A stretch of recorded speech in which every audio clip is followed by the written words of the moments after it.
And along with art developing, the early Romans also developed infrastructure, including a sewer system. And this sewer system still survives. You can even go into the sewers. Now, what's interesting is that originally this was just an open pit, but the Romans used the innovation of the arch to cover up the pit and eventually to create a long tunnel that took all of the gross sewage water out of Rome and into the Tiber River and out to sea. And what's very interesting is that because they had such a great plumbing system, the Romans were able to develop baths and running water and all kinds of beautiful uses of water, like fountains and parks, that earlier civilizations were not able to do.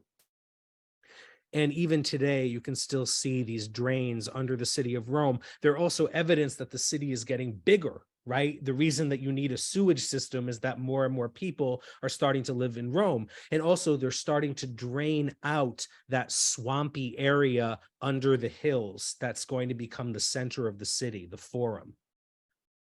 So here around the 4th century BC, the 300s BC, we start to see this big wall. It's called the Servian Wall.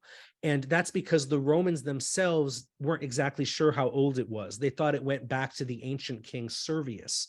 In reality, it was a little bit later. It comes from the early Republic in a period where Rome was fighting against the Celts, this civilization to the north whom the Romans called the Gauls and lived primarily in modern France. They sometimes invaded Italy, and at one point they even sacked the city of Rome. So we think that these walls came after the Romans kicked out the Celts and were reestablishing themselves in the 300s. So the city is resilient enough to survive a sacking.